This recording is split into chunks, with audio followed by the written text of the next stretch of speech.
சந்தோஷமே எங்கும் சந்தோஷமே. Rubilux Rockfort Paints. ஏ சின்ன மச்சான் என்ன புள்ள செவத்த மச்சான் சொல்லு புள்ள ஏ செவத்த என்ன மச்சான் சொல்லு புள்ள. ஊரே காதல் திருமணத்துக்கு வீட்டுல பயங்கர தடையெல்லாம் இருந்தது நான் கேள்விப்பட்டேன். ஆமாங்க சார், ஆமா. என்னன்னா எங்க வீட்டு பக்கம் அவங்க அதை புரிஞ்சுக்கிட்டாங்க, பிள்ளைங்களோட விருப்பம் தான் அப்படிங்கிற மாதிரி.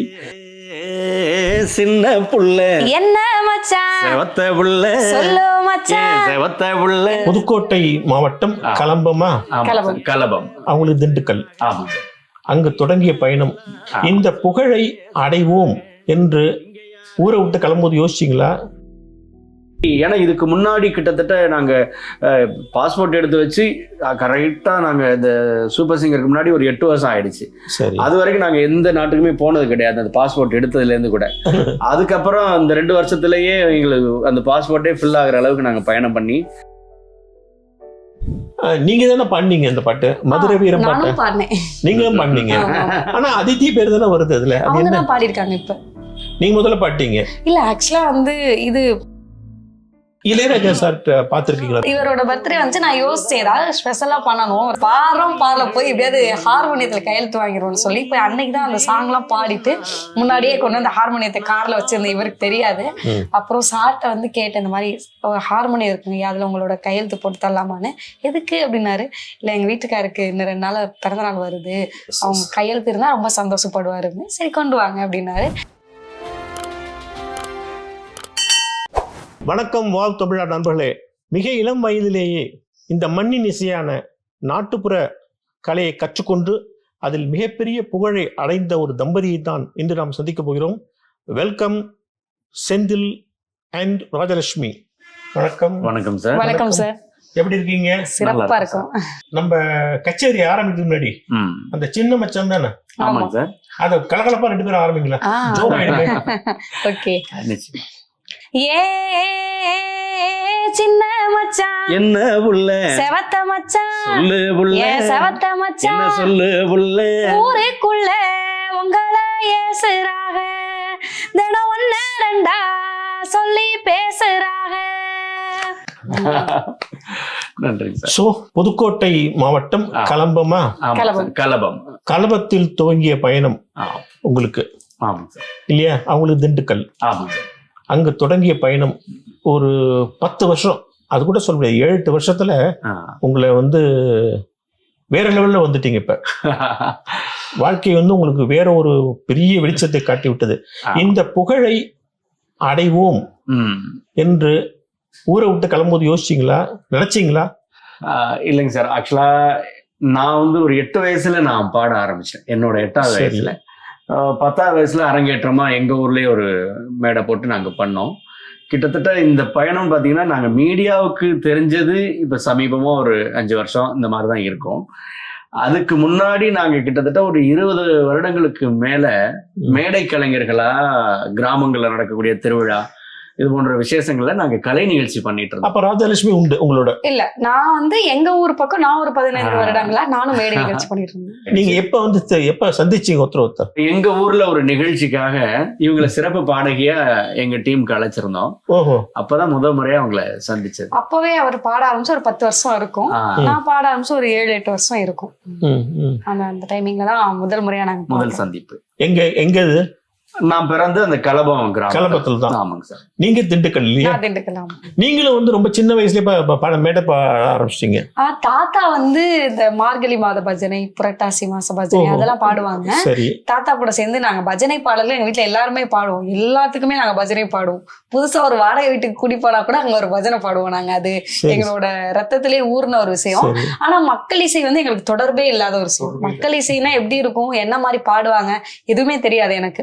நான் 10ஆம் வகுப்பு படிக்கும் போது எங்க திண்டுக்கல் மாவட்டத்துல அப்பனம்பட்டின்னு ஒரு கிராமம், அங்க இருந்து நடராஜனேன்னு ஒருத்தவங்க தான் வந்து நான் ஒரு மேடையில பக்தி பாட்டு பாடும்போது கேட்டிருப்பாரு போல. அவர் வந்து எனக்கு இந்த மாதிரி நான் மக்கள் இசை சொல்லி தரேம்மா பாடுறீங்களான்னு கேட்டாரு. ஒரு 6 மாசம் சில மெட்டெல்லாம் எனக்கு சொல்லி கொடுத்தாங்க வீட்டுக்கு வந்து. அதுக்கப்புறம் தான் நான் மக்கள் இசை பாட ஆரம்பிச்சேன். நீங்க வந்து இந்த மக்கள் இசை பாடல்களை வந்து முறையா வந்து கத்துக்கிட்டீங்க இல்லையா? அது எப்படின்னா நான் யதார்த்தமா நான் கேள்வி ஞானத்துலதான் முதல்ல கத்துக்க ஆரம்பிச்சது. நம்ம ஏன்னா நான் கிராமத்துல இருந்தனால பெரும்பாலும் அங்கே நடக்கக்கூடிய எந்த ஒரு விசேஷம் அப்படின்னாலுமே, அது திருவிழாவா இருக்கட்டும், திருமண வீடா இருக்கட்டும், இது மாதிரி எந்த விசேஷம்னாலும் பெரும்பாலும் நாட்டுப்புற பாடல்கள் தான் அங்க இந்த மைக் செட் எல்லாம் போடுறவங்க போடுவாங்க. அதை கேட்டு கேட்டு வளர்ந்ததுனால அதுகள் அப்படியே யதார்த்தமா பாட ஆரம்பிச்சது. அப்புறம் எங்க ஊர்லயே வந்துட்டு செல்லத்தங்கையா அப்படின்னு ஒருத்தர், பின்னாடி உங்களை வச்சு படம் பண்ணவர், அவர் தான் என்ன இந்த துறைக்கு அறிமுகப்படுத்தினவர். சரி, அவர் வந்துட்டு அப்ப பாடல்கள் எழுதுறது, மெட்டமைக்கிறது இதுலலாம் ஆர்வம் உண்டு அவருக்கு. அதனால யார் இந்த பையன் புதுசா பாடுறானே அப்படின்னு நான் கிராமங்கள் லட்சமா விளையாட்டா பாடிட்டு இருக்கும்போது அதை கேட்டுட்டு அதுக்கப்புறம் ஒரு பாடல் எழுதி கொடுத்து மெட்டு சொல்லி கொடுத்து அப்படியே நாங்கெல்லாம் சேர்ந்து ஒரு கலைக்குழுவா உருவாகி. உங்க அப்பா அம்மாவுக்கு சங்கீத ஞானம் உண்டா? அப்படி சொல்ல முடியாது. எங்க அம்மா சும்மா கிராமங்கள்ல இந்த கும்மி பாடுவாங்க, ஏதாவது திருவிழா விசேஷம்னா இந்த பொங்கல் இது மாதிரியான நேரங்கள்ல கும்மி பாடுவாங்க, வயல்கள்ல பாடுவாங்க, அவ்வளவுதான். மற்றபடி மேடை அனுபவம் சுதி சுத்தமா பாடுவாங்க. அவங்கள அறியாமலே அது அவங்களுக்கு சொல்ல வருது. ஆமாம் சார். ஸோ நீங்க படிச்சதெல்லாம் ஆலங்குடியில? ஆமா, ஆலங்குடியில. ஸ்கூல் எஜுகேஷன் கண்டினியூ பண்ணி மேல போனீங்களா? காலேஜ்ல வந்தீங்களா? ஆமாங்க சார். நான் வந்துட்டு என்னுடைய ஆரம்ப பள்ளி நான் பிறந்த கலவம் கிராமத்துல 5ஆம் வகுப்பு வரைக்கும், 6ஆம் வகுப்புல இருந்து 12ஆம் வகுப்பு வரைக்கும் ஆலங்குடியில ஆலங்குடி அரசு மேல்நிலை பள்ளி. சரி. அதுக்கப்புறமா நான் பிஎஃப்ஏ எம்எஃப்ஏ அதெல்லாம் மாஸ்டர் டிகிரி நான் பண்ணும்போது திருச்சியில கலைக்காவிரின்னு ஒரு கல்லூரி, அங்கதான் நான் இசையில படிச்சேன் சார். அது வந்து நாட்டுப்புற கலைக்குன்னு இல்லை, தனியா அது வந்து கிளாசிக்கல் தான். நாங்க வந்து நான் வந்து தமிழ் படிச்சேன், தமிழ் துறை, BA Tamil, MA Tamil, MPhil Tamil. திருமணத்துக்கு அப்புறம் தான் எம்ஃபில் பண்ணேன் நானு. அப்படியா? திருமணத்துக்கு முன்னாடி எம்ஏ தமிழ் முடிச்சேன். எப்போ ஒன்னா சேர்ந்து இதுலயா அந்த உங்க ஊர்ல சேர்ந்தீங்க இல்லையா? அது வந்து அது எடுத்தோடனே காதல் அப்படி எல்லாம் கிடையாது. அந்த மேடையில தான் முதல்ல சந்திச்சோம். சோ அதுக்கப்புறம் நாங்க நிறைய மேடைகள்ல நாங்க கலை நிகழ்ச்சி பண்ணோம். அது கொஞ்சம் கொஞ்சமா அதுக்கப்புறமா ஒருத்தர் புரிஞ்சுக்க ஆரம்பிச்சு அப்புறம் ஒரு 2012ஆம் ஆண்டுல நாங்க திருமணம் செஞ்சுக்கிட்டோம். உங்க காதல் திருமணத்துக்கு வீட்டுல பயங்கர தடையெல்லாம் இருந்தது நான் கேள்விப்பட்டேன். ஆமாங்க சார். ஆமா, என்னன்னா எங்க வீட்டு பக்கம் அவங்க அதை புரிஞ்சுக்கிட்டாங்க, பிள்ளைங்களோட விருப்பம் தான் அப்படிங்கிற மாதிரி. ஆனா இவங்க வீட்டு பக்கம் அது கொஞ்சம் ஒத்துக்கல. ஆரம்பத்துல திருமணத்து வரைக்குமே கூட அவங்க ஒத்துக்கல. ஆனாலும் நாங்க அதை ஒரு புரட்சிகரமான ஒரு திருமணமா தான் அதை நாங்க பண்ணோம். எங்க நடத்துனீங்க? எங்க ஊர்ல எங்க குலதெய்வம் கோயில்ல, அது பெருங்குள்ளூர்னு சொல்லிட்டு புதுக்கோட்டையில இருந்து தஞ்சாவூர் போற வழியில. ஓ சரி. அங்க எங்களுடைய குலதெய்வம் கோயில்ல இப்பெல்லாம் வரும்போதுதான் பெரிய உச்சிக்கு போயிட்டாங்க. இனிமே என்ன அப்படியெல்லாம் இல்ல. ஆக்சுவலா வந்து எங்க திருமணம் முடிஞ்ச ஒரு 10-11 நாளே அம்மா வந்து எங்க ரிசப்ஷனுக்கு வந்தாங்க. எங்க அம்மா என்னதான் இருந்தாலும் பொண்ணை பெற்றவங்க அப்படியெல்லாம் டக்குன்னு ஒரு விஷயத்துக்கு ஒத்துக்க முடியாது. அதுக்கப்புறம் இந்த இருக்கிற பிள்ளைங்களுக்கு கல்யாணம் பண்ணணும் அப்படி நிறைய விஷயங்கள் யோசிப்பாங்கல்ல. அதனால எங்க வீட்டுல அப்போதைக்கு அவங்க ஒத்துக்கல. பின்னாடி புரிஞ்சுக்கிட்டு ரொம்ப சீக்கிரமாவே ஏத்துக்கிட்டாங்க இவரை. ஒரு 6 மாசத்துலயே சரியாயிடுச்சு வீட்டுல. அதுக்கப்புறம் 2 பேரும் சேர்ந்து நிறைய ப்ரோக்ராம் பண்ண ஆரம்பிச்சீங்க. நீங்க நிறைய ஆல்பங்கள் போட்டிருக்கீங்க. அதுல வந்து நெசவை பத்தி ஒரு ஆல்பம் போட்டிருக்கீங்க. அதுக்கு பேர் கூட நல்ல பேர். அதுக்கு நெசவு கொண்டாட்டம். அதுல வர எல்லா பாட்டுகளுமே பிரமாதமான பாட்டுகள். சினிமா பாட்டுகளை தோற்கடிக்கும் அற்புதமான பாட்டுகள். அது எல்லாமே சொல்ல போனா அந்த பாடல் எல்லாமே ராஜலட்சுமி எழுதினது சார். ஒரே ஒரு பாட்டு மட்டும் ஸ்னேகன் சார் எழுதியிருந்தாங்க, மத்த எல்லா பாட்டும் நான் எழுதியிருந்தேன். அதுல அந்த நெசவு பாட்டுல வந்து அப்பாவை பத்தி ஒரு பாட்டு பாடிருப்பீங்க. அந்த பாட்டு வந்து அம்மா என்று அழைக்காத உயிரிலே மாதிரி அது ஒரு அற்புதமான பாட்டு. அது அந்த வேஷ்டி அதோடைய அந்த வேஷ்டி அது எவ்வளவு வந்து அது வந்து ஒரு நல்ல ஒரு இது உடையது. அது எவ்வளவு கஷ்டம், அந்த நெசவாளிகள் எப்படி கஷ்டப்படுறாங்க அப்படிங்கறத மெயினா வச்சு பாடிருப்பீங்க. மெட்டு கட்டி அந்த பாட்டை பாடுங்க. ஆமாங்க சார். மெட்டு கட்டி கூடி பாடு ஒரு பாட்டு, 8 பட்டி ஊரோ ஆடுமையா கேட்டு, வெண்மையோட வரலாறுதான் வேட்டி தொன்மையான அடையாளம்தான். ஹே, வெண்மையோட வரலாறுதான் வேட்டி தொன்மையான அடையாளம்தான். அப்படி நீங்களும் பாடுவீங்க அந்த பாட்டு. கடைசி ஆக்சுவலா இந்த பாட்டு வந்துட்டு நம்ம சாய் சரண் சொல்லிட்டு அவருடைய மியூசிக் விஜய் டிவி. ஆமா, இவங்க எழுதுனது அவர் மியூசிக் பண்ணாரு. சோ சினிமா வாய்ப்புங்கிறது எப்படி வந்துச்சு உங்களுக்கு? அந்த இவர் தானா, தங்கையா தானே? ஆரம்பத்துல நாங்க வந்துட்டு பல முயற்சிகள், நான் மேடை கலைஞர்களா இருக்கும் பொழுது அப்ப சூப்பர் சிங்கர் மாதிரி நாங்க சேனல் மீடியா பக்கம்லாம் நாங்க வரல. அப்ப சின்ன சின்ன முயற்சிகள் எடுக்கும் பொழுது அவருக்கு ஒரு படம் பண்ணணுங்கிறது ஒரு ஆர்வம். அந்த இதுலதான் படம் ஒன்று பண்ணார், திருடு போகாத மனசுங்கிற தலைப்புல ஒரு படம் பண்ணாரு. அப்போ வந்துட்டு அதுல வந்து ஒரு புது முயற்சியா ஆரம்ப காலத்துலலாம் எப்படி இந்த நடிகர்களே அந்த யார் இந்த கதாநாயகனோ அவங்களே பாடி நடிப்பாங்க இல்லையா, அது சின்னப்பா காலத்துல தியாகராஜர் காலத்துல அந்த மாதிரி அது மாதிரி ஒரு முயற்சியா இருக்கட்டும் அப்படின்ட்டு அதுல ஒரு 7 பாடல்கள் இடம்பெற்றிருந்தது. அந்த 7 பாட்டையுமே நானே பாடுற மாதிரி பாடி நடிக்கிற மாதிரி அவர் ஏற்பாடு பண்ணி அந்த படம் பண்ணோம். அப்படி அதுக்கப்புறமா நாங்க இந்த மீடியா வெளிச்சம் எங்க மேல பட்டதுக்கு அப்புறம் நாங்க பண்ணது வந்துட்டு இந்த சார்லி சாப்ளின் 2க்காக, அப்புறம் சீமராஜா, இப்படிதான் நாங்க சேர்ந்து பாடினது சார்லி சாப்ளின் 2. அதுதான் சூப்பர் ஹிட் அது. ஆமாங்க சார். அதே மாதிரி திருடு போகாத மனசு ஒரு பாட்டு, நல்ல பாட்டு இருக்கு. ஆமாங்க சார். அது பாடுங்களா. அதுல வந்துட்டு ஒரு குறிப்பா சொல்லணும்னா அதுல ஒரு புள்ளி வச்ச எழுத்து இல்லாம ஒரு பாடல், அதாவது மெய் எழுத்து இல்லாம அப்படிங்கிற ஒரு முயற்சியும் பண்ணியிருந்தாரு. அது வந்து கலையழகா சிலையழகா கலைகளிலே எது அழகு, நான் அழகா நீ அழகா நாயகனே யார் அழகு, கலையழகே சிலையழகே கலைகளிலே இசை அழகு, நான் அழகே நீ அழகே நாயகியே நாம் அழகு. இப்படி ஆமா, அது ரொம்ப எனக்குமே ரொம்ப பிடிக்கும் சார் அந்த பாட்டு. அது அப்படியே போகும் அப்படி எது அழகு எது அழகுன்னு அப்படி கேள்வியா கேட்கிற மாதிரியும், அது இதெல்லாம் அழகு அழகுன்னு அப்படி பதில் சொல்லிட்டு வர்ற மாதிரியும் அந்த பாட்டு இருக்கும். அது ஒரு வித்தியாசமா அந்த மெய்யெழுத்து இல்லாம இடம்பெற்ற பாட்டு. அது நிறைய ஸ்டேஜ் ஷோஸ் எவ்வளவு பண்ணிருப்பீங்க இப்போ வரைக்கும்? எனக்கு தெரிஞ்சு ஏன்னா கிட்டத்தட்ட ஒரு 25 ஆண்டுகளை கடந்து நாங்க மேடை நிகழ்ச்சி பண்ணிட்டு இருக்கோம். ஒரு குறைஞ்ச ஒரு 5000 மேடைகளாவது. 5000 மேடைகள்? ஆமாங்க சார். சினிமாவில் வந்து எனக்கு தெரிஞ்சு ஒரு 10 படத்தை பாடிப்பீங்கன்னு நினைக்கிறேன். இருக்கும் கூடவே. அதுல இவங்க பாடின சாமி தான் எங்கேயோ போயிடுச்சு இல்ல, தெலுங்கு ஈக்குவலா வந்துருச்சு. சாமி பாடலாமா? நீ இல்லாம நான் போகும் பாத கல்லு முள்ளும் குத்துதடா சாமி, ஏ சாமி ஏ சாமி வாய சாமி, மன்மத சாமி மந்திர சாமி போக்கிரி சாமி, ஏ சாமி வாய சாமி, மன்மத சாமி மந்திர சாமி போக்கிரி சாமி.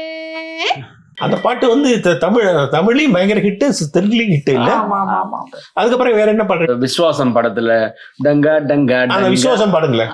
ஒத்த நொடி ஒன்ன கண்டு நெஞ்சில் சுர காத்து சுத்தி சுத்தி வீசுதடி கண்ண காட்டி தேத்து, டங்கா டங்கா டங்கா டங்கா டங்கா டங்கா டனே டிகிரு டங்கா டிகிரு டங்கா டிகிரு டங்கா டனே.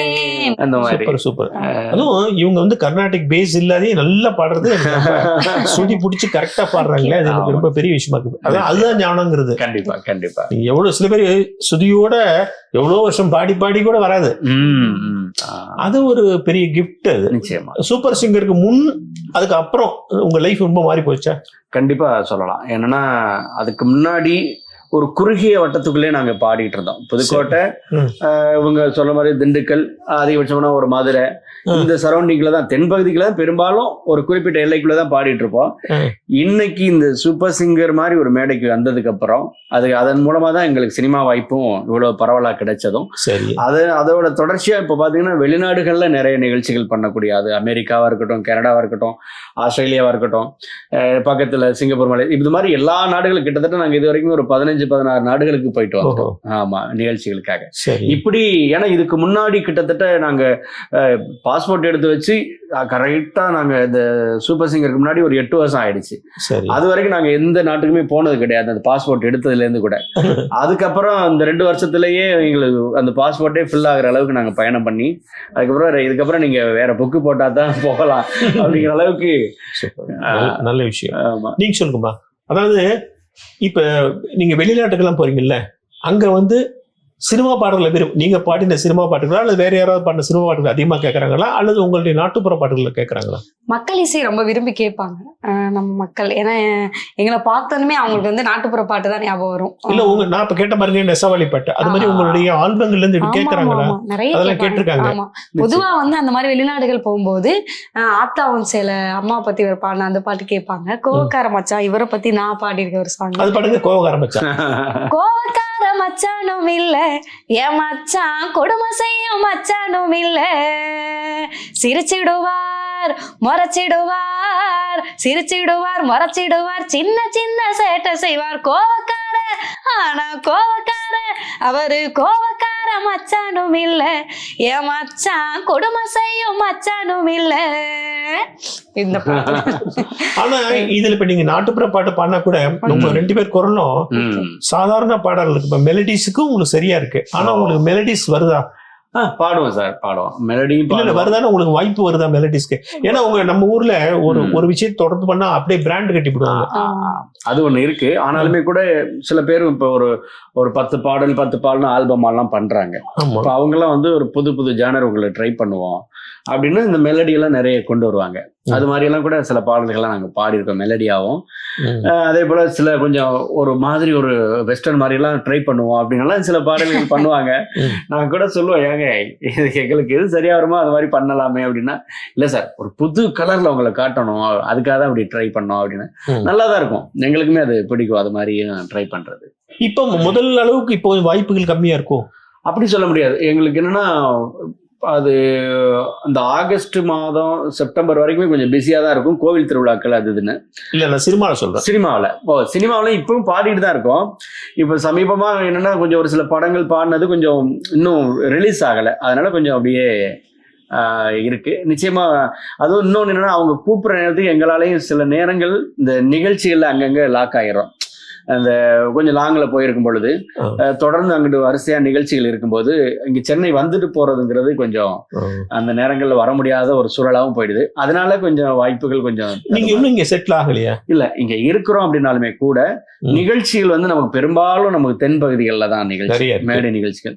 அதனால சில சமயம் அவங்க கால் பண்ணுவாங்க, ஃப்ரீயா இருக்கு நாளைக்கு வந்துடலாமா சார், இன்னைக்கு நைட்டு ஃப்ரீயா இருக்கீங்களான்னு சார் கேட்க சொன்னாங்க அந்த டயத்துக்கு அப்படின்னு. ஐயோ இன்னைக்கு தானே நாங்கள் திருநெல்வேலி நிகழ்ச்சி வந்திருக்கோமே, இன்னைக்கு தான் நாங்கள் வந்துட்டு இன்னைக்கு கோயம்புத்தூர் வந்திருக்கோமே அப்படிங்கிறப்ப, அப்போ நாளைக்கு இல்லை நாளைக்கு இங்கே, அப்போ நாலு நாள் சாரி சார் ஒரு வாரத்துக்கு கண்டினியூவா நிகழ்ச்சி. அப்படியா, சரி சரி அப்போ சார்கிட்ட சொல்லிடுறோம் அப்படிங்கிற மாதிரி. இப்படி சில வாய்ப்புகள் நம்ம வரிசையா ப்ரோக்ராம் ஒத்துட்டு நடுவில் வரும். அந்த மாதிரி அலைச்சல் எப்படி முடியும்? அது ரொம்ப கஷ்டம், ரொம்ப சிரமமாயிடும். அதனாலே பல வாய்ப்புகளும் தள்ளி போகும். சூரரை போட்டு கூட பாடிருக்கீங்களா? ஆமாம் சார், ஆமா. என்ன பாட்டது? மண்ணுருண்ட மேலே மண்ணுருண்ட மேல மனுஷ பைய ஆட்டம் பாரு, ஆட்டம் பாரு, ஆட்டம் பாரு, ஆட்டம் பாரு, ஆட்டம் ஆட்டம் ஆட்டம் ஆட்டம் ஆட்டம் ஆட்டம் ஆட்டம். 2 பேருமே ஈமான், ஹாரி ஜெயராஜ் போன்ற பல பேர்கிட்ட பணியாற்றிருக்கீங்க. ஈமானோட வேலை பார்க்கும்போது என்ன எப்படி உங்களுக்கு அமைஞ்சது நீங்க சொல்லுங்க. ஓகே, சார் வந்து உங்க ஸ்டைல்லயே நீங்க விட்டுருவாங்களா அல்லது அவரு சொல்லி தருவாரா? ஆமா, சார் வந்து சொல்லி தருவாங்க. நாங்க சாருக்கு 2 பேரும் சேர்ந்து பாடுனது விஸ்வாசம் பாடினது. எப்பவுமே என்ன பண்ண சொல்லுவாங்கன்னா அந்த சாங் வந்து சொல்லி எழுதிக்க சொல்லுவாங்க. எழுதிக்கிட்டு விஸ்வாசம் வந்து அஜித் படம் உங்களுக்கு தெரியுமா? அது எங்களுக்கு ஆக்சுவலா பாடுற வரைக்கும் தெரியாது. எழுதிட்டு நீங்க 2 பேரும் ஜோடியா எப்பவுமே ஸ்டேஜ்ல எல்லாம் பாடுங்களேன், அது மாதிரி ஜாலியா பாடுங்க அப்படின்னு சார் சொல்லி ஆமா எங்களை டியூன் கொடுத்து பாட வச்சாங்க. அப்ப கூட எனக்கு ஒரு சில கரெக்ஷன்லாம் சொல்லி கொடுத்தாங்க, இந்த மாதிரி பாடுங்க, இப்படி பண்ணுங்க அப்படின்னு சொல்லிட்டு. பாடி முடிச்சோடனே எங்களுக்கு ஒரு ஆசை, அது என்ன படம் தெரிஞ்சுக்கணும். சரி, ஒரு பெரிய மியூசிக் டைரக்டர் கூப்பிட்டுருக்காங்க, அப்படிலாம் கேட்கலாமா என்னன்னு தெரியல அப்படின்னு எங்களுக்கு ஒரு சின்ன பதட்டம். ஸோ அப்போ கேட்கும்போதுதான் சார் சொன்னாங்க விஸ்வாசம் அப்படின்னு. செம எக்ஸைட்டிங்கா இருந்தோம் நாங்க. இல்ல இது வந்து ரிலீஸ் ஆகிற வரைக்கும் நம்மளே கன்ஃபார்மா சொல்ல முடியாது, என்ன வேணா நடக்கலாம், அதனால அது வரைக்கும் நீங்க யார்ட்டையும் சொல்லாதீங்க, டைரக்டருக்கு எல்லாருக்குமே பிடிச்சிருந்தா கண்டிப்பா இதை ஃபைனல் பண்ணிடுவாங்கன்னு சொல்லி அனுப்பிட்டார் சார். நாங்க வயிற்றுல நெருப்ப கட்டிட்டு இருந்தோம், எப்படியாவது நம்ம வாய்ஸ் தான் வருமா வராதா அப்படின்னு. ஸோ ஃபைனலா கேட்கும்போது ரொம்ப சந்தோஷமா இருந்துச்சு. சரி, அதே மாதிரி வெறுமன் படத்துல நீங்க தானே பாடுனீங்க அந்த பாட்டு, மதுரை வீரம் பாட்டு பாடினேன். நீங்களும் பாடுனீங்க. ஆனா அதித்தி பேர் தானே வருது அதுல, அவங்க தான் பாடிருக்காங்க. இப்ப நீங்க முதல்ல பாட்டீங்க. இல்ல ஆக்சுவலா வந்து இது திரைத்துறையில நடக்கிற ஒரு சகஜமான விஷயம். இது ஒரு பாட்டு வருதுன்னா 2-3 சிங்கர்ஸை பாட வச்சு பார்ப்பாங்க. யாரோட வாய்ஸ் அந்த படத்துக்கு அந்த ஹீரோயினுக்கு சூட்டா இருக்கும் அதை தான் ஃபைனல் பண்ணுவாங்க. அதுதான் அந்த படத்துல பண்ணிருந்தீங்க. நீங்க ரொம்ப டிப்ளமேட்டிக்கா பேசுறீங்க. இல்ல ஆக்சுவலா அதான் உண்மை, யதார்த்தம் தான். அதான் யதார்த்தம். ஆமா ஆமா, நமக்கு ரொம்ப முக்கியம் எத்தனை பாட்டு பாடுறோம், அதுல எத்தனை ரிலீஸ் ஆகுது அப்படி இல்ல. அங்க போய் பாடுற அந்த 6 மணி நேரம் 4 மணி நேரம் அந்த இசையமைப்பாளர்கிட்ட நம்ம கத்துக்கிற ஒரு சில விஷயங்கள், அந்த டியூன்ல இருந்து நம்ம கத்துக்கிற ஒரு விஷயங்கள் இருக்குல்ல, அதுதான் நமக்கு வந்து பெரிய லேர்னிங் அது. அதனால பாட்டு ரிலீஸ் ஆகாதுங்கிறது. ஹாரிஸ்டையும் பாடிருக்கீங்க இல்லையா? நான் பாடல, இவர் பாடிருக்காரு. ஹாரிஸ்ட நீங்க என்ன பாட்டு பாட்டீங்க? காப்பான் படத்துக்காக அந்த ஓப்பனிங்ல என்ன பாட்டது? நான் கேட்டிருக்கேன். அது சிறுகி சீனி கட்டி சினிக்கு சிங்காரி அடி குத்தி நிக்கும் முன்னழகு முட்டுது கீரி மினிக்கு மீனு குட்டி தலைக்கு வையாரி அவ ஒத்த ஜட பின்னழகு எத்தனை கோடி அப்படின்னு ஒரு ரெஹ்மானோட ஒன்னும் உங்களுக்கு பாட்டு இல்ல? ஆமா, சீக்கிரமா கூப்பிடுவாங்க நம்பிக்கை இருக்கு. ஆனா ரெஹ்மானோட ஷோ பண்ணிருக்கீங்க நீங்க? சாரோட ஷோ பண்ணது இல்ல. அவர் கலந்துட்ட சூப்பர் சிங்கர்ல சாரு நிறைய ஒரு 3 தடவை அவங்க கெஸ்டா வந்திருந்தாங்க. ஆமா, ஒரு முறை வந்து நீங்க ஒரு பாட்டு பாடுறீங்க, அவரு அதை கரெக்ஷன் போடுறாரு, சூப்பரா இருந்தது. உங்க பாட்டையே அவர் ஸ்டைலுக்கு போயிட்டாரு. அந்த சின்ன மச்சான் பாட்டையே ரொம்ப அழகா. ஆக்சுவலா இது வந்து சின்ன புள்ள சவத்த புள்ள அப்படின்னு வர்ற பாட்டை டக்குன்னு ஒரு லைனை பிடிச்சு சவத்த புள்ள சவத்த புள்ள சவத்த புள்ள அவர் ஸ்டைல் விட்டாரு. நல்லா ரொம்ப நல்லா இருந்தது. அப்புறம் அவர்கிட்ட பேசினாரா ரஹ்மான் சார்? அப்போ அதான் அந்த மேடையிலே நிறைய இந்த மாதிரி நாட்டுப்புற பாடல்கள், அது அவருடைய அனுபவங்கள், அவர் அப்படியே பழைய காலத்துக்கு அவர் கேட்ட இதெல்லாம் அதை ஷேர் பண்ணிட்டாங்க. அந்த மாதிரி சில விஷயங்கள்லாம். ஆமா, உங்க மக்கள் இசைங்கிறது அது ஒரு இடத்துல இருக்கு. ஆனா சபாக்களில் வந்து மக்கள் இசைக்கு ஒரு சரியான அங்கீகாரம் கொடுக்க மாட்டேங்கிறாங்க. வருத்தம் உங்களுக்கு இருக்கா? கொடுத்தா நல்லா இருக்கும்னு தான் நாங்கள் இப்போ வரைக்கும் நினைச்சிட்டு இருக்கோம். ஏன்னா அவங்க எப்படி மக்கள் இசையை எது மாதிரி கேட்டாங்க பார்த்தாங்கன்னு தெரியல. நீங்க சொல்ற மாதிரி இப்போ வரைக்கும் சபாக்கள்ல அப்படி எங்களுக்கு ஒரு வாய்ப்பு வந்ததா இல்லை. ஆனா நிச்சயமா அவங்க அப்படி ஒரு வாய்ப்பு கொடுத்தாங்க அப்படின்னாக்க கண்டிப்பா அதை வந்து 100% அவங்களே பார்த்து பெருமைப்படுற அளவுக்கு ஒரு முழுமையான ஒரு நிகழ்ச்சியை எங்களால கொடுக்க முடியும். ஏன்னா உங்களுடைய பாடல்கள் சிலது கேட்டேன். நிறைய பாடல்கள் வந்து ஒரு மோகனத்திலேயோ ஒரு ஆனந்த பைரவியிலேயோ அப்படிதான் ஒரு சகானாலேயோ அது மாதிரி நல்ல ராகங்கள் அமைந்த பாடல்கள் நான் நிறைய கேட்டிருக்கேன். இதுதான் உண்மை. அப்படி இருக்கும்போது நீங்க வந்து நிறைய மெலடிஸ் நல்ல ராகங்கள்ல கொடுத்துருக்கீங்க.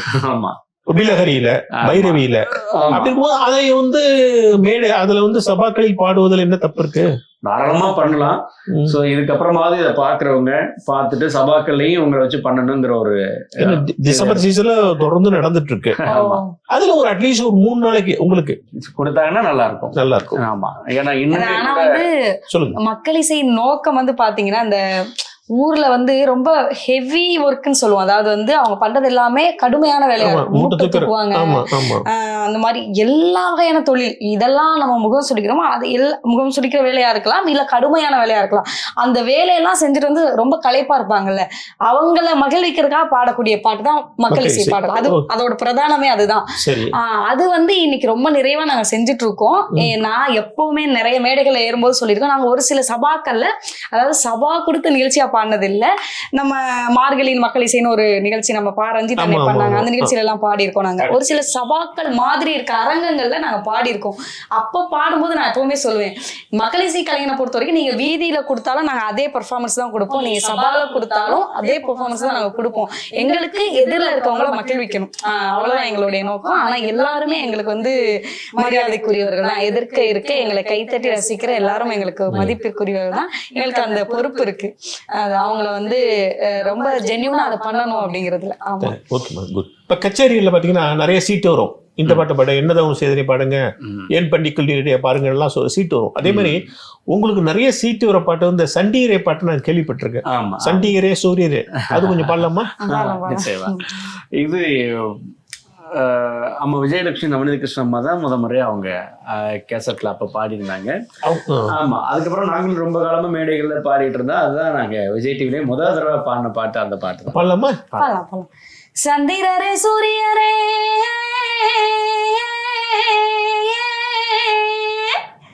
சாமியே எந்துரையே இந்திரக்கு இளையவரே என்ன சொல்லி கூப்பிடுவேன், வந்தவராண்டி மதுரை சுண்ணாம்பு தாண்டி, போனா போராண்டி புதுக்கோட்டை போயல தாண்டி, வந்தவராண்டி மதுரை சுண்ணாம்பு தாண்டி, போனா போராண்டி புதுக்கோட்டை போயல தாண்டி. இளையராஜா சார் பாத்திருக்கீங்களா? 2 பேரும் சார் பாடி இருக்கோம், நாங்க பாடி இருக்கீங்க, எல்லாம் பாடி இருக்கோம், குரூப்பா பாடி இருக்கீங்க. ஆமா ஆமா. அவர்கிட்ட பேசியிருக்கீங்களா? இளையராஜா சார் பேசிருக்கோம். பார்த்து ரொம்ப நேரம் பேசியிருக்கோம் நாங்க. என்ன சொல்லுவாரா? சூப்பர் சிங்கர் போயிட்டு இருந்த நேரம் எங்க இயக்குனர் வந்து எங்க கண்டஸ்டன்ஸ் எல்லாரையுமே வந்து சாரை பார்க்க அழைச்சிட்டு போயிருந்தாங்க. இப்ப நாங்க எல்லாருமே கேள்வி எல்லாம் கேட்டோம் சார்ட்ட, அவங்க பதில் எல்லாம் சொன்னாங்க. அந்த மாதிரி கான்வர்சேஷன். உங்களை பார்த்து என்ன சொன்னாரா? இந்த பெரிய பாடகை ஆயிட்டு ஜாலியா பேசுவாரு. இல்ல சாருக்கு அப்பெல்லாம் வந்து அவர் முன்னாடி எல்லாம் எல்லாருமே வந்து ஈக்குவல் தான். இங்க நம்ம பெரிய ஆளு அதெல்லாம் இல்ல. அங்க போய் பார்த்தாலே ஒரு மாதிரி கை கால்லாம் நடுங்கும், வார்த்தையே வராது எங்களுக்கு. ஒரு மாதிரி பாத்துட்டு இருப்போம். இல்ல அதுல சுவாரஸ்யமான 1-2 விஷயங்கள்லாம் சொல்லுங்க. ஒரு முறை என்னோட பிறந்த நாள் அதுவுமா இவங்க சார்ட்ட ஒரு சும்மா ஒரு வேண்டுகோள் வச்சாங்க. என்னன்னா எனக்கு வந்து ஒரு ஹார்மோனியம் ஒண்ணு வச்சிருந்தேன், நான் வச்சிருக்கேன். அதுல வந்துட்டு உங்களுடைய சைன் வேணும் சார் அப்படின்னு சொல்லி அதை கூட அவங்க சொல்லுவாங்க. சொல்லுங்க. இல்ல ஆக்சுவலா வந்து இவருக்கு ரொம்ப ஆசை இந்த மாதிரி ஹார்மோனியம் வந்து ஏதாவது ஒரு பெரிய இசையமைப்பாளரோட ஆட்டோகிராஃபோட இருந்தா ரொம்ப நல்லா இருக்கும், அப்படி யாராவது நமக்கு கிஃப்ட் பண்ணா நல்லா இருக்கும்னு எப்பவும் சொல்லிட்டு இருப்பாரு. அப்படி கிடைக்கலனாடி ஒரு ஹார்மோனியம் வாங்கி வச்சுட்டாரு. ஆனா அதுல யார் சைன்லாம் கிடையாது. ஸோ இவரோட பர்த்டே வந்து நான் யோசிச்சேன் ஏதாவது ஸ்பெஷலா பண்ணணும், ராஜா சார்ட்ட இதுல சைன் வாங்கினா நல்லா இருக்கும் அப்படின்ட்டு. ஆனா நம்மள உள்ள விடுவாங்களான்னு தெரியலையே அப்படின்னு ஒரு யோசனை இருந்துச்சு. அது என்னமோ ஒரு வைப் மாதிரி கரெக்டா இவரோட பிறந்தநாள் வந்து ஏப்ரல் 8, ஒரு 5ஆம் தேதி இந்த மாதிரி நாங்க ராஜா சார் ஸ்டுடியோல வந்து கால் பண்றோமா, ஒரு ரெக்கார்டிங் ஒண்ணு இருக்கு, உங்க வாய்ஸ் டெஸ்ட் பண்ணணும் வாங்கினாங்க. எனக்கு அப்பா இது பார்ல போய் எப்படியாவது ஹார்மோனியத்துல கையெழுத்து வாங்கிடுவோம்னு சொல்லி போய் அன்னைக்கு தான் அந்த சாங் எல்லாம் பாடிட்டு முன்னாடியே கொண்டு வந்து ஹார்மோனியத்தை கார்ல வச்சிருந்தேன். இவருக்கு தெரியாது. அப்புறம் சார்ட்ட வந்து கேட்டேன் இந்த மாதிரி ஹார்மோனியம் இருக்குங்க, அதுல உங்களோட கையெழுத்து போட்டு தரலாமான்னு. எதுக்கு அப்படின்னாரு. இல்ல எங்க வீட்டுக்காருக்கு இன்னும் 2 நாள் பிறந்தநாள் வருது, அவங்க கையெழுத்து இருந்தா ரொம்ப சந்தோஷப்படுவாருன்னு. சரி கொண்டு வாங்க அப்படின்னாரு. அப்போ நாங்க கூட வீடியோ போட்டோ எடுக்கலாம், எங்களுக்கு ரொம்ப பயம் ஏதாவது சொல்லுவாங்களோன்னு. அவரு இங்க நின்று லைட் சரியா இருக்காது, இப்படி நின்னுக்கோ, இந்த லைட்டிங்ல எடு கரெக்டா இருக்கும் அப்படின்னு சொல்லி இது பண்ணாரு. ராஜா சாரை பத்தி பேசும்போது ஞாபகம் வருது, நீங்க ராஜா சாருடைய எவ்வளவு பாட்டுகள் உங்க குரல்ல அந்த பாட்டு எப்படி இருக்குன்னு பாக்கணும்னு நான் ஆசைப்படுறேன். மாலையில் யாரோ மனதோடு பேச நீங்க பாடுங்க எப்படி இருக்கு? ஐயோ இல்ல ரொம்ப சிரமம். சின்ன சின்ன மண்ண குயில் இல்ல அந்த மாதிரி பாட்டுலாம் அது ரொம்ப கஷ்டம். அதாவது என்னோட இல்ல உங்க குரல்ல அவருடைய சாங் எப்படி வருதுன்னு பாக்கணும். ஏன்னா நீங்க வந்து நாட்டுப்புற பாட்டு நிறைய பாடிருக்கீங்க. இல்ல இவர் ஆக்சுவலா நிறைய ட்ரை பண்ணுவாரு சாரோட. நீங்க பாடுங்க, அவர் பண்றாரு. சரி அவர் பாடுவாரு, நான் கம்பல் பண்ணல. அது நம்ம நிறைய எனக்கு அவருடைய பாடல்கள் நிறைய மேடைகளையும் எடுப்போம், மேடைகளையும் பாடுவோம். அதுலயும் கூட எனக்கு எப்பயுமே அவருடைய ஏதாவது ஃபேவரட் சாங் ஒண்ணு பாடுங்களேன். அவர் சொல்லுவாரு, அவர் முறையா எழுதின பாட்டுன்னு, இதயம் ஒரு கோயில் அதில் உதயம் ஒரு பாடல் அதில் வாழும் தேவினி இசையை மலராய் நானும் சூட்டுவேன் ஆத்மராகம் ஒன்றில்தான் ஆடும் உயிர்கள் என்றுமே உயிரின் ஜீவன் நாடிய நாதம் தாளமானதே. நல்லா இருக்கு. சின்ன வயசு ராஜா குரலாவே இருக்கு லேசா. அது என்னவோ இந்த மக்கள் இசை பாடுறதுனாலே அப்படிதான் வந்து இல்ல சின்ன வயசு ராஜாவோட குரல் கொஞ்சம் கொஞ்சம் லேசா டச் பண்ணுது உங்களுக்கு. அப்படிங்களா? அற்புதமா இருக்கு நிச்சயமா சொல்லணும். அப்புறம் இந்த நாட்டுப்புற கலையை பத்தி பேசுவோம். இந்த கலை வந்து ஒரு உயர்ந்த கலை, இந்த மண்ணோட கலை. இதில் நிறைய ஆராய்ச்சியாளர்கள் வந்து நிறைய ஆராய்ச்சி பண்ணி நிறைய பாட்டெல்லாம் எழுதி வச்சிருக்காங்க. ஆனா இந்த கலை இப்ப என்ன ஆச்சுன்னா நிறைய பேர் வந்து கானா பாட்டு ராப்னு சொல்லி கண்டத ஒரு ஃபார்மேஷன் பண்ணி எல்லாம் கலந்து வருது. நாட்டுப்புற பாட்டு எல்லாமே கலக்குது. இதை நீங்க எப்படி பாக்குறீங்க ராஜலட்சுமி? நீங்க சொல்லாமா குனியறீங்களா தலைய? நான் சொல்லாமே. சொல்லுமா. எல்லாமே வந்து இசைதான் நம்மளை பொறுத்த வரைக்கும். இதுல வந்து இது வந்து ஒரு மெச்சூர்டான இசை இல்ல, இது உயர்ந்த இசை, இது தாழ்ந்த அப்படி இல்ல. இங்க எல்லாமே இசைதான். அதாவது ஒரு கானா பாடுவாங்க, அவங்க வந்து அது ஒரு கானா, அது ஒரு தனி இசை, நல்ல இசை. ராப் அது ஒரு தனி இசை. மக்கள் இசைங்கிறது நீங்க சொல்ற மாதிரி அது ஒரு மண் சார்ந்த இசை. கரெக்ட். அதை ஒன்ன இன்னொன்னோட கலக்காம இருந்தா பெஸ்ட் தான். அதை அப்படியே பாடுறதுதான் மரபு சார்ந்த இசைங்கிறது. அதுதான் மரபு சார்ந்த இசை அப்படிங்கிறது. என்னன்னா மரபு பழமை மாறாம இருக்கணும், அதுதான் வந்து மரபு சார்ந்த இசை. சோ இன்னைக்கு வந்து என்ன பண்ணுது, யங்ஸ்டர்ஸை கேட்க வைக்கணும், இதுல வந்து ஒரு சின்ன ஒரு கலர் இருக்கணும் அப்படின்னு சில பேர் அதை கலந்து பண்ணவும் செய்யறாங்க. அது பண்றவங்களோட விருப்பம், கேட்கறவங்களோட விருப்பம். எங்களுக்கு வந்து மக்கள் இசையை வெறும் மக்கள் இசையா பாடுறது ரொம்ப பிடிக்கும். சில நேரம் மெலடியா கொடுப்பாங்க, வெஸ்டர்னா கொடுப்பாங்க, ஒரு சில ராப்பா கூட கொடுத்துருக்காங்க. அதுலயும் சரியா மக்கள் இசையே ராப்பா கொடுக்குறது சரியா? மக்கள் இசையை ரேப் ஆக்சுவலா கொடுக்க முடியாது. அதுக்கு ரேப் வந்துச்சுன்னா அது ரேப், அவ்வளவுதான். அதுல இன்னொன்னு என்னன்னாங்க சார், இப்போ அந்த மக்கள் இசையை நம்ம பாரம்பரியம் மாறாம அப்படியே பாடுறோம் அப்படின்னாலுமே கூட இப்ப இருக்கிற யங்ஸ்டர்ஸ்கிட்டையும் நம்ம கொண்டு போய் சேர்க்கணும்னா வேற கொஞ்சம் அப்படி கொஞ்சம் அவங்க கேட்கிற மாதிரி நம்ம ஏதாவது ஒரு புதுமையை, ஆமா, ஒரு தாளத்திலேயோ, ஏன்னா அந்த மெட்டுகளை நம்ம எடுத்துக்கிட்டு அந்த பழமை மாறாம நம்ம பாடினாலும் கூட இது அட்லீஸ்ட் அந்த தாளத்திலேயாவது அந்த மியூசிக் இன்ஸ்ட்ருமெண்ட்லயாவது கொஞ்சம் ஸ்டைலா இப்ப உள்ள ஜிங் சக் இப்படி ஏதாவது சேர்த்தாதான் அவங்க அதையும் கேட்கறாங்க. இல்லைன்னா இவங்க பழைய காலத்து ஆளுகடான்னு அப்படியே ஒதுக்கிடுறாங்க. அதுக்காக வந்துட்டு இப்ப வரக்கூடிய பாடல்கள்லையும் கூட ஒரு சில இது இந்த மாதிரி ஒரு வெஸ்டர்ன் மாதிரி அந்த மக்கள் இசையை கொண்டு வர்றாங்க. எனக்கு என்ன அந்த இசை போய் சேரணும் அப்படிங்கறத எங்களுடைய நோக்கமாகவும் இருக்கு. மக்கள் இசை அது ஏதாவது ஒரு வகையில போய் மக்களுக்கு சேரணும். இல்ல அதே போல நாங்க இப்ப மேடைகளே பாத்தீங்கன்னா ஒரு 3 மணி நிகழ்ச்சி பண்ணுவோம், ஒரு 20-25 பாட்டு பாடுவோம். அதுல கரெக்டா வெறுமனே மக்கள் இசை அப்படின்னு சொல்லி அதுல ஒரு 4-5 பாட்டு தான் இருக்கும். மற்றது எல்லாமே பார்த்தா திரை இசை பாடல்கள் இருக்கும், நாங்க திரை இசையில பாடின பாடல் இருக்கும், இந்த மாதிரியான எல்லாமே இருக்கும். எங்களோட நோக்கம் என்னன்னா, நான் 30மே மக்கள் இசை தான் பாடுவேன்னா இவங்க நிகழ்ச்சி ஐயோ வச்சு கொத்தி எடுத்துருவாங்கடா அப்படின்னு சோ நான் அந்த 4 பாட்டை கொண்டு போய் சேர்க்கறதா என்னோட நோக்கம். அதுக்கு நான் இப்படி எல்லாம் எல்லா இசையும் கொண்டு போய் கொடுக்கும் போது அந்த 4 பாட்டு அவங்க போய் ரீச் ஆயிருங்கிற ஒரு நம்பிக்கை இருக்கு. அந்த மாதிரிதான் இப்ப அதை பார்க்க வேண்டியது இருக்கு. சரி, நீங்க வந்து நாட்டுப்புற இசை வந்து நல்லா பண்றீங்க, இந்த மக்கள் இசையை நல்லா பண்ணிட்டு இருக்கீங்க, அது வந்து தொடர்ந்து பண்ணிட்டு இருக்கீங்க. ஆனா வந்து உங்களை மாதிரியே நாட்டுப்புற இசையை பாடுற புஷ்பனும் குப்புசாமி மாதிரி சில கலைஞர்கள் வந்து உங்களை ஜாட மாடைய விமர்சனம் பண்றாங்களே, அதை நீங்க கவனிக்கிறீங்களா? செந்தில் சொல்லுங்க, அதை கவனிக்கிறீங்களா? அது சரியாது இல்ல? அது ஏதோ நீங்க ஏதோ இந்த கலையை மலிவுபடுத்துறாப்புல ஒரு தோனியில பேசுறாங்க இல்லையா? ஐயாவோட நேர்காணல் கூட ஒன்று பார்த்தோம். ஏன்னா இப்பவும் பார்த்தீங்கன்னா ராஜலி சொன்ன மாதிரி எங்களுடைய மேடைகளில் நாங்கள் இசையமைச்ச பாட்டு மட்டும் பாடுறது கிடையாது. தேர்வு செஞ்சுதான் சில பாடல்கள், எந்த பாடல்கள்லாம் மக்களுக்கு ரொம்ப பழக்கமான ஒரு பாடலா இருக்கலாம், இல்லைன்னா இதெல்லாம் போய் மக்களுக்கு சேரணும். இப்போ ஐயாவோட பாடல்களே பார்த்தீங்கன்னா தஞ்சாவூர் உரிமை மேலம்னு ஒரு பாடல் முழுக்க அந்த கலைகளை சொல்ற மாதிரி தான். இப்போ எங்க மேடைகள்ல அந்த நாட்டுப்புற அந்த கரகாட்ட சாகச நிகழ்ச்சின்னு ஒண்ணு பண்ணுவோம். அந்த கரகத்தை வச்சு இந்த தோல்ல இறக்குறது, தலைக்கு ஏத்துறது, அது மாதிரி மரக்கால் ஆடுறது, இதுக்கெல்லாம் கூட அந்த பாடல் தான் நாங்க எப்பயுமே பயன்படுத்துவோம். ஐயா பேரை சொல்லிதான் பயன்படுத்துவோம். அப்படி அதை இல்லாம வந்துட்டு எங்களுக்கு தெரிஞ்ச வரைக்கும் எங்க மேடைகள்ல நாங்க நாகரிகமா தான் நாங்க மேடை நிகழ்ச்சிகள் பண்ணிட்டு இருப்போம். அது வந்துட்டு அவரு எதுக்காக அப்படி சொன்னாருன்னு தெரியல, ஒரு சில விமர்சனங்கள் அவர் வச்சாரு. ஆனா வந்து அது எல்லாமே உண்மைக்கு புறம்பானதான் நான் பார்த்தேன். இது அவர் தெரிஞ்சு சொன்னாரா கேள்விப்பட்டு சொன்னாரான்னு தெரியல. இருந்தாலுமே கூட என்ன கோபம் அவருக்கு தெரியல. ஆனா நாங்க இப்பயுமே அவங்கள ஒரு எந்த இடத்துல வச்சு பாக்குறோமோ, அவங்க வந்து என்ன எங்களுடைய மூத்த கலைஞர்கள், பல ஆண்டுகளா நீங்க சொன்ன மாதிரி அம்மா விஜயலட்சுமி நவநீதகிருஷ்ணன் காலத்துல அவங்க எப்படி நாட்டுப்புற கலைகளை, இந்த மக்கள் இசை பாடல்களை மக்கள் கொண்டு போய் சேர்த்தாங்களோ அது இது. அதுக்கப்புறமா இவங்க வந்தாங்க. இவங்க அவங்களுடைய பங்குக்கு இவங்க எவ்வளவு முடியுமோ அவ்வளவு தூரம். இப்போ வரைக்குமே கூட எங்களுக்குமே கூட அதுல ஒரு பெருமை என்னன்னா, அவங்க வந்து இப்ப நாங்களாவது மேடைகள்ல பரவலா கமர்ஷியலா நிகழ்ச்சி பண்றோம். அவங்க இப்பயுமே கூட இல்ல நாங்க இப்படித்தான் நிகழ்ச்சி பண்ணுவோம், நாட்டுப்புற பாடல்களை இப்படிதான் கொண்டு போய் சேர்ப்போம்னு சொல்லிட்டு அவங்க ஒரு நிகழ்ச்சிக்குன்னு ஒரு வச்சிருக்காங்க.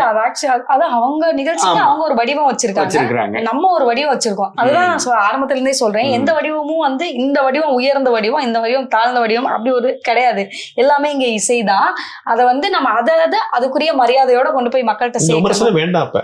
ஆமா, இந்த ஆமா, எதுக்காக அப்படி சொன்னாரு தெரியல. சரி ரைட், அவர் சொல்றாரு, அவருக்கு மனசு பட்டு பேசுறாருன்னு நினைச்சிட்டு அவரோட பார்வை நினைச்சிட்டு நம்ம மனசுக்கு நம்ம நியாயமா இருக்கோமா, நம்ம செய்யற வேலையை நம்ம இதோட செய்யறோமா அப்படின்ட்டு நாங்க இப்போ வரைக்குமே நீங்க குவாலிட்டியை குறைச்சிட்டாப்புல பேசுறாரு. அதுதான் இல்ல, ஐயா சொல்றது என்னன்னா உட்காந்து பாடுறது, நாங்க வந்து கண்ணியமா வந்து அப்படி உட்காந்து பாடுவோம், அப்படி நின்னுட்டே ஆடிட்டு பாடுறீங்க அதெல்லாம் சொல்றாங்க. அப்படி நம்ம விமர்சன பார்வையில பார்க்க போனோம்னா அதுதான் மக்கள் இசை.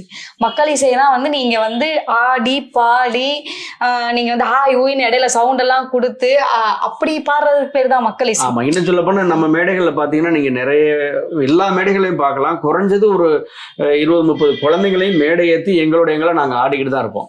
ஆடிதான் பாடுவோம். சில பாடல்கள் இப்போ இந்த ஒரு சாமி பாட்டா இருக்கட்டும், சின்ன மச்சான் பாட்டு, இதுகளுக்கெல்லாம் கூட நாங்க குழந்தைங்களோட சேர்ந்து அதை ஆடி பாடி அப்படிதான் மகிழ்விப்போம். அப்போ வந்து இந்த இருக்கக்கூடிய குழந்தைங்களுக்கு அந்த பாடல்கள், இந்த நாட்டுப்புற பாடல்களை இன்னும் ஆர்வமா கேட்கணுங்கிற ஒரு எண்ணம் வருது அந்த பிள்ளைங்களுக்கும்.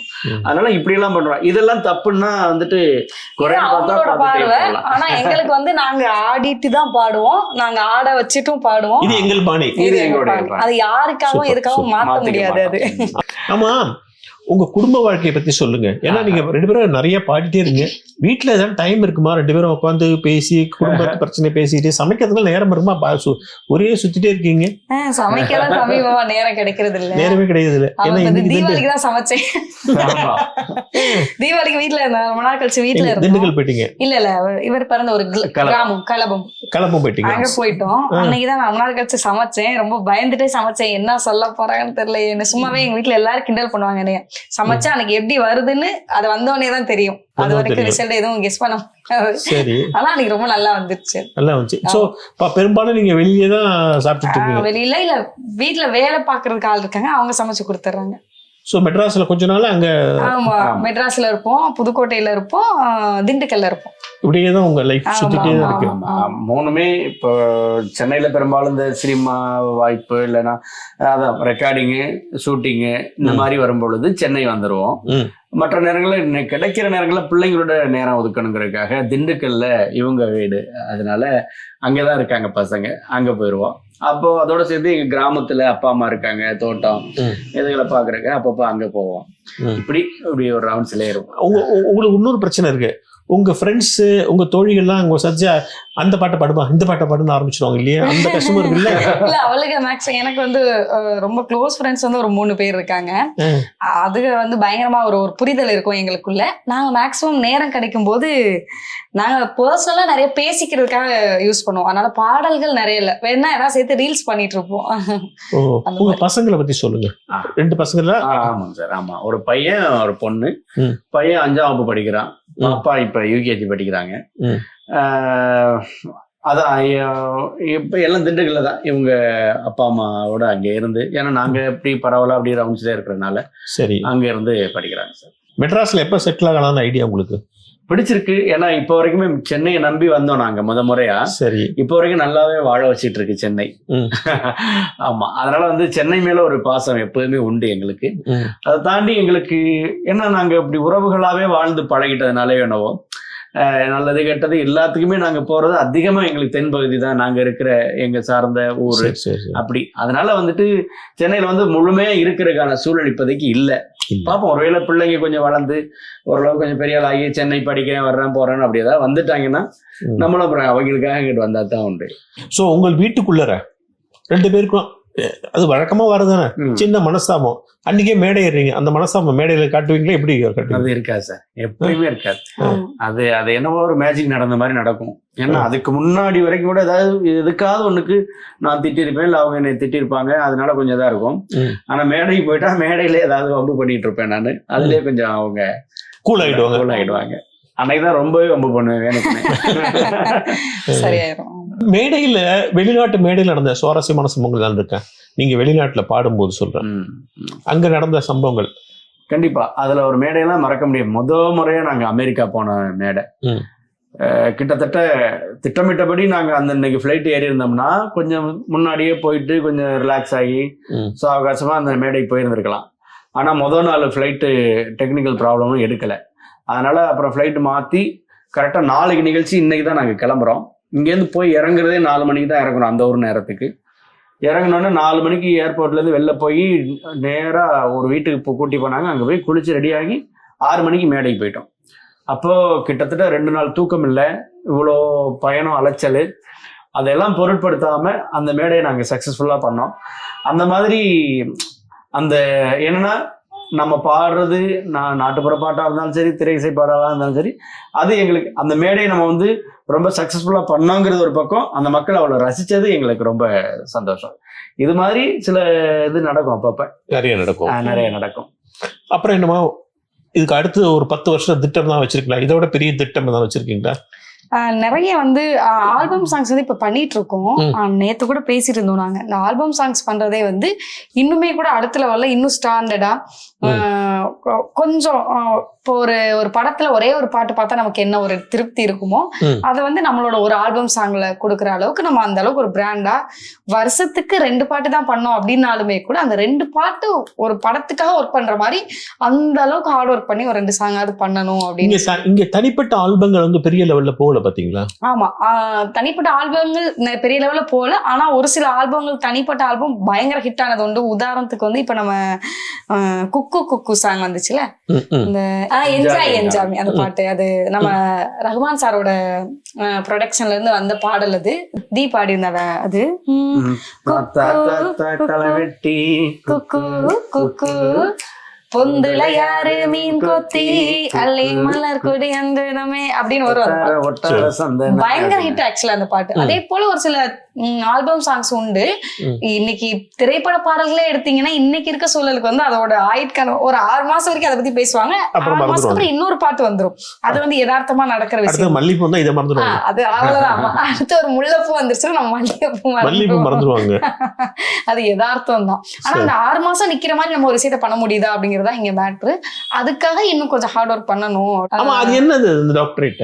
அது இவ்வளவு காலமா நம்ம நாட்டுப்புற பாடல்கள், இந்த நாட்டுப்புற கலைக்கு நம்ம சேவை பண்ற மாதிரி, அதை போற்றுற விதமா அதுக்கு கௌரவப்படுத்துற மாதிரி இந்த தமிழ் சங்கத்துல இருந்து கொடுத்து, தமிழ் சங்கம் அது கன்ஃபர்டா கொடுக்குறாங்க. ஆமா.